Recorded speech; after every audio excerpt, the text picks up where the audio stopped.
Olá, seja você mais uma vez muito bem-vindo aqui ao canal do Ayrton Broto. Pessoal, se inscreva no nosso canal, deixe seu like. No final, compartilhe nosso vídeo e deixe a sua impressão sobre este assunto, sobre esse tema, que é muito importante para nós e para o crescimento do canal. Logo depois da nossa vinheta, nós vamos entrar aqui num assunto muito importante do momento, que afeta milhões de pessoas e que tem sido meio que negligenciado, tratado de forma meio, digamos assim, errada pela grande mídia, que é a Síria. Vamos lá, pessoal. Vinheta e depois a gente entra no nosso tema.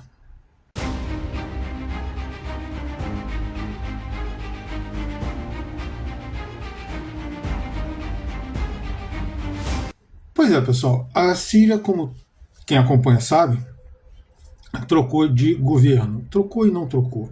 Vamos aqui a um leve histórico para a gente começar a entender o que acontece. Lá nos idos dos anos 2010, 2011, tivemos as famosas primaveras árabes. Essas primaveras levaram à troca de vários governos ali no Oriente Médio, entre eles Egito, a Líbia. A Líbia teve até uma ajuda excessiva de forças externas, mas fato é que existia uma oposição armada forte dentro da própria Líbia, e a Síria não passou incólume, não só a Síria, outros países também da região. A Síria, diferente de outros lugares, ela reagiu, o governo de Bashar al-Assad, na época, reagiu e iniciou-se uma guerra civil. Grupos que, muitos deles considerados terroristas, como, por exemplo, o ISIS, o tal chamado Estado Islâmico, a Al-Qaeda, todos, e além de várias milícias ligadas a grupos locais da própria Síria e que não se bicam, a verdade é essa, isso é histórico já, muitos anos, de séculos, existem aquelas tensões, aquelas disputas entre tribos e microetnias dos antigos beduínos, né?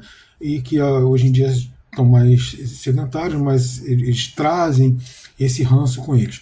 E isso vem até os dias de hoje. Então, assim, vários locais, várias microetnias que não se bicam e que não conversam. Então, isso era mantido mais ou menos controlado por Bashar al-Assad através, não exatamente de uma força excessiva, mas do controle forte. Quando estoura as primaveras árabes, também estoura esses grupos, eles se juntam e começam a atacar. O Assad reagiu e iniciou-se uma guerra civil. Ali, pelos idos ali de 2016, 2017, estava praticamente perdida a guerra, eles já estavam próximos de invadir Damasco, a capital da Síria, quando a Rússia e o Irã, além de outras forças do chamado eixo da resistência, que incluem ali Hamas é um pouco menos, mas os Houthis, hoje em dia até a própria Síria fazia parte do grupo da resistência, etc., né, o Hezbollah, eles intervieram e conseguiram reverter a situação. Tá? Reconquistaram várias partes, a maioria do país, e esses grupos guerrilheiros ou eles se silenciaram ou eles ficaram acantonados em alguns rincões do país. Lá por volta de 2017 foi anunciada uma paz, mas era uma paz frágil, que é muito mais um congelamento do conflito do que realmente uma paz. E a princípio aquela briga toda parou. O problema é que esses anos de guerra causaram já milhões de refugiados. A grande maioria se mandou para a Europa e até hoje eles infestam ali. Infestam, eu falo, porque eles estão lá, não é porque eles sejam baratas, não é isso. Eles infestam porque estão nas ruas de grandes cidades europeias. Eu vi isso algumas vezes aqui na França, e principalmente as capitais têm sofrido bastante com esse problema. Também impacta nos orçamentos dos governos europeus. Tanto que agora que eles acham ou dizem que a situação está se estabilizando lá, e não está, mas vamos ver isso logo, eles estão, alguns governos, como a Dinamarca, por exemplo, estão pagando 27 mil euros para que retornar para a Síria. Né? Mas não sei se alguém vai querer retornar do jeito que a coisa está lá. Pois é, então assim, teve essa diáspora síria, mas a situação ficou mais ou menos controlada a partir de 2017. Os russos estabeleceram duas bases no território sírio. O Irã também tinha bastante contato ali com o governo e instituições sírias e tal, e parecia que os países tinham algum caminho para uma certa normalidade. O problema é que Bashar al-Assad não soube trabalhar com as oposições internas. Se recusou a conversar com alguns, e outros realmente não era para conversar, era para continuar o trabalho de desmonte delas, mas aqueles mais acessíveis ele simplesmente se recusou a conversar. E isso foi o prato cheio para que fossem rearmadas essas milícias e para que a coisa degringolasse mesmo. Além disso, quando os Estados Unidos também interveio na Síria nessa época, ele pegou campos de petróleo e de trigo da Síria, que é a grande fonte de receita do Estado sírio, e de comida também para a sua população. E essas riquezas deixaram de colaborar com o orçamento sírio. Ou seja, Bashar al-Assad realmente conseguiu, através de auxílio russo e iraniano, além de forças do eixo da resistência, meio que acomodar as coisas. Mas era uma acomodação muito tênue e muito frágil. Eu não tinha dinheiro, né? No final agora do governo dele, por exemplo, um soldado do exército ganhava $7 ao mês e um general de 40, 50 dólares. Ou seja, não é dinheiro para esse tipo de função. Não que você tem que ficar rico, eu já falei, militar não é para ficar rico, mas se você paga um salário miserável desses, é muito simples você chegar lá e corromper um monte de gente e levar esse exército a debacle, e de certa forma foi isso que ocorreu. Uma das coisas. Nesse período de calmaria foram algumas tentativas de russos e iranianos ajudar Bashar al-Assad, não apenas com informações, mas também com ofertas de reequipagem do exército sírio, de retreinamento, e ofertas generosas, que, por exemplo, paga quando puder, ou pelo menos assim, então você libera a entrada de algumas empresas nossas, o que ajudaria, por exemplo, a recuperar a economia síria. O Irã também tentou auxiliar de algumas formas, inclusive com a entrada de empresa e tal, mas tudo foi negado por Bashar al-Assad, graças a esses grupos internos que pressionaram, já que eles ganhavam dinheiro de outra forma, e o Bashar al-Assad simplesmente cedeu a esses grupos. No final das contas, ele tinha um país falido, quebrado, e grupos medievais, porque isso aí é uma coisa medieval ainda, né? Que são grupos pequenos que se degladiam por quem vai mandar mais e quem vai ficar com mais riqueza. E foi uma presa fácil, né? O exército, uma parte considerável da liderança do exército foi corrompida, e acabou a Síria sendo uma presa fácil. Né?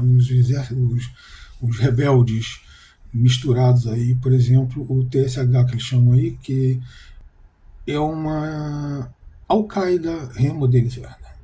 Né? Fizeram barba, cabelo, bigode dos caras e passaram ali no barbeiro, deram um banho e tal, e mudaram o nome, mas é Al-Qaeda. Tanto que muitas das ações que eles estão tomando ali na Síria são típicas de grupos muito nada moderados, como eles estão falando, como a imprensa fala. Na verdade, são grupos muito radicais. E não são apenas eles, tem outros grupos também. Isso gerou 3 condições no final dessa tomada de poder. Jamad,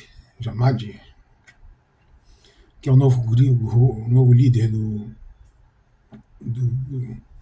da Síria, pelo menos o novo líder com poder realmente, né? Ele já deu algumas declarações pedindo que Israel investisse e dizendo que os grandes inimigos são o Irã, o Hezbollah, os xiitas e aquelas coisas radicais, né? Que a gente já cansado de ouvir por aí, aquelas coisas bem radicais.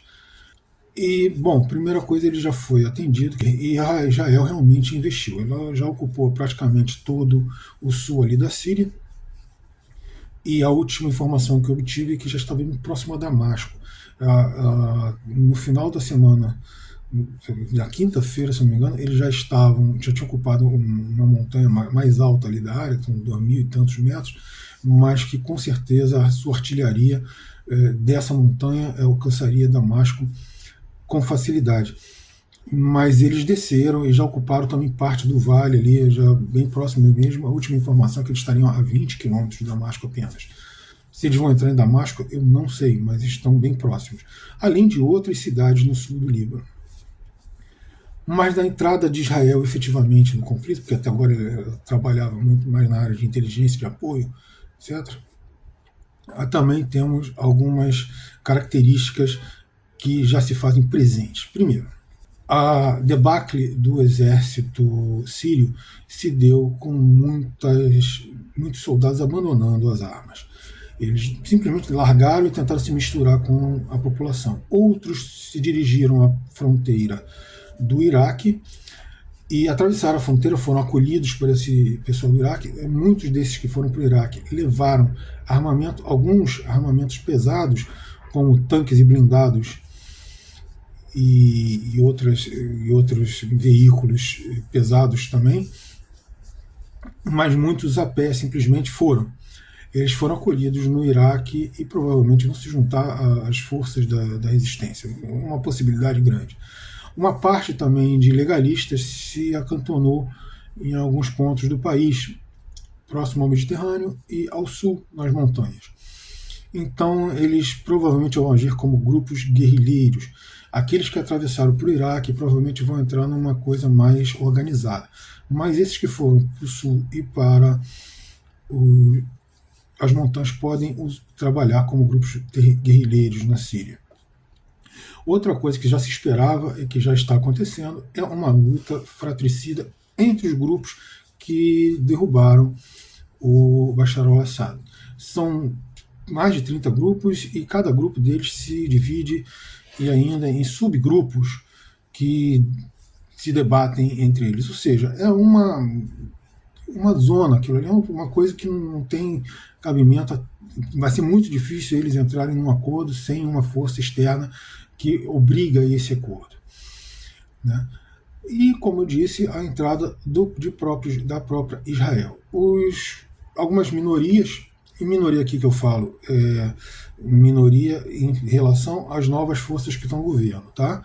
Minorias políticas estão sendo bastante perseguidas, principalmente cristãos xiitas. Outras subdivisões do próprio Islã também estão sendo perseguidas ali, inclusive já com invasão de algumas mesquitas, invasões de igrejas, destruição, proibição, por exemplo, de celebração do Natal. Tudo está trazendo um problema sério às populações que vivem na área. Os cristãos, por exemplo, eles já se acantonaram, uma parte está próxima à fronteira do Iraque pedindo por ajuda e outra foi para o lado do Mediterrâneo também pedindo por ajuda. A Rússia, que era um elemento muito presente, fundamental em toda essa estrutura aí, a princípio disse que manteria suas bases na Síria, mas a movimentação de retira de material entre as bases, tirando da base aérea, que fica mais para o interior um pouco do país, levando para a base naval, indica que, na verdade, ela vai desativar as bases, vai evadir seu equipamento, seu pessoal do país e deixar que os grupos que tomaram o poder resolvam a situação entre eles. O Irã também, a princípio, não vai interferir por enquanto. Então, a primeira coisa que se observava, todo mundo falou, é que haveria uma guerra fratricida e está acontecendo, e isso deve se intensificar. Aqueles grupos, o grupo principal, o TSH, que está no governo a princípio, né, que está indicando os ministros, os juízes, etc., ele não é majoritário. É o maior grupo, mas não é um grupo tão forte a ponto de conseguir dominar o país sozinho. Então, vai haver uma guerra fratricida realmente, e dificilmente eles vão se unir. como eu disse, não sem um auxílio externo. Aí vem algumas possibilidades a médio e longo prazo. Em médio, que eu digo, de alguns meses a 1, 2 anos, e mais longo prazo você bota aí de 3 anos para lá. Primeiro, a possibilidade de prazo médio. A de prazo curto já está acontecendo, que é a guerra fratricida, que já se inicia lá. De médio prazo, esses grupos se unirem frente a um inimigo comum, Israel, que está invadindo e tomando regiões sírias. O Gimad já disse que ali aquela região de Golã era Síria e que Israel deveria deixar a região. Israel não só não deixou a região, como invadiu outras partes. Bom, isso pode levar a uma união desses grupos para tentar expulsar Israel. Problema 1. Israel fez mais de 300 bombardeios a locais de armazenagem e de concentração de tropas, ou seja, quartéis, mais em suma, quartéis sírios, e destruiu muito armamento, principalmente armamento pesado, tanques, blindados. A marinha síria foi toda destruída, a aviação síria, pelo menos aquela aviação mais importante, foi toda destruída. E então eles não têm armamento pesado para enfrentar o exército israelense. O armamento que eles foram fornecidos, que lhes foi fornecido, é armamento relativamente leve, são pequeníssimos canhões de repetição, que são quase metralhadoras mais pesadas, armadas em cima de caminhonetes e fuzis de assalto, essas coisas assim. No máximo um lança-granada, nada muito pesado, muito sofisticado. Então mas eles podem se unir e conseguir equipamentos para começar a combater aquilo que logo eles vão ter que, ou eles entregam o país inteiro e aí vão ser submetidos e vão ser muito pior do que o Bashar al-Assad, porque provavelmente eles vão ser perseguidos mesmo, ou eles vão ter que se unir e vão tentar expulsar os israelenses. Então, segunda possibilidade. A terceira possibilidade é uma intervenção iraniana e russa naquele que é o território ainda considerado território sírio. Isso é para daqui a alguns anos. Isso dificilmente, mas muito dificilmente ocorreria agora. Ainda mais porque a Turquia também está pelo norte ali da Síria, está tomando algumas cidades e invadindo alguns territórios da Síria tradicional. Ou seja, é um país que tende a desaparecer, a não ser que a população se una realmente e pare com essas divisões que chegam a ser infantiloides e trabalhe por um bem comum da nação. O problema é que ali são micronações e uma contra a outra. Dificilmente vai sair alguma coisa boa dali. Quanto àquela questão que todo mundo falou, que acabaram com a rota de abastecimento do Hezbollah, assim, eu acho isso muito duvidoso. Eu vou explicar para você. Sim, com certeza é muito fácil você... A Síria ela tem uma fronteira direta com o Líbano, então, e era um território relativamente seguro para você transportar equipamentos e para você abastecer o Hezbollah. Não quer dizer que acabaram as rotas. Assim, se você quer fazer uma guerra de resistência tendo apenas uma opção de abastecimento, você é maluco. Você não, ou é muito fraco estrategicamente.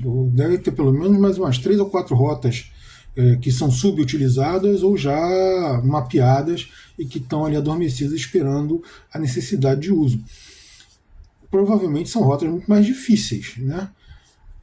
Mas elas devem existir. Além disso, a corrupção que graça e que costuma se intensificar quando essas forças muito dispersas elas entram em conflito, pode facilitar até mesmo a criação ou manutenção da rota pré-existente no território sírio e continuar sendo abastecido pelo menos uma parte do Hezbollah por uma rota antiga ou pelo menos por uma nova rota que atravesse o território sírio e que leve armamentos e munições ao Hezbollah. Então, assim, é muito complicado a gente afirmar que mudou efetivamente a correlação de força, até porque a Síria participava pouco, a verdade é essa, efetivamente ela participava pouco, muito mais com a parte logística do que com ações militares nessa resistência, no chamado eixo da resistência. E por que que isso acontecia? Pelo simples fato de que a própria Síria era semi-governável, então ela não tinha condições de mobilizar pessoal para entrar efetivamente no conflito. Assim, foi uma jogada inteligente, todo mundo falando que foi brilhante. A gente vai saber se foi brilhante ou não com o desenrolar da situação. No momento foi uma jogada inteligente, cria algumas dificuldades para o eixo da resistência, mas não é uma jogada a princípio decisiva. Essa decisão está muito longe de ser alcançada. Então é isso, pessoal. Eu acho que fica mais ou menos explicado. A situação ali é muito mais do que uma simples revolta. É uma situação política de um Estado que sempre foi difícil de existir, sempre foi complicado, é um Estado totalmente artificial, muito fragmentado. Nunca houve real intenção de uma união das diferentes etnias que existem dentro do Estado sírio. Então, isso é apenas o desaguar de um rio que vinha apenas aumentando ali em termos de velocidade e de quantidade de água. Então, assim, desagou e acabou aquilo ali. Por que isso? Porque todo mundo fica, porque foi culpa, foi a Rússia não ajudou, o Irã não ajudou. Como disse no próprio vídeo, houve tentativa de ajuda, não houve aceitação, houve erros do Bashar al-Assad. Assim, o país, é óbvio que quando a correlação de força é muito desproporcional, não existe união que impeça uma queda de um governo. Mas ali a questão não era a correlação de forças estupidamente desproporcional. Ali era que um governo que era muito frágil e foi de fácil derrubá-lo. Tanto que em 10 dias o país foi todo dominado, tomado e a resistência armada foi mínima. Então é isso, pessoal. Síria é uma questão para a gente ver afinal como é que vai desenrolar isso, assim como o próprio conflito no Oriente Médio. Enquanto a gente achava que poderia, muita gente torce, né? Eu torço que aquilo ali se resolva, mas cada vez mais aquilo ali está mostrando que vai se prolongar por mais alguns anos, no mínimo, uma década, talvez mais. Pessoal, valeu pela presença de todos vocês aqui. Até o nosso próximo vídeo.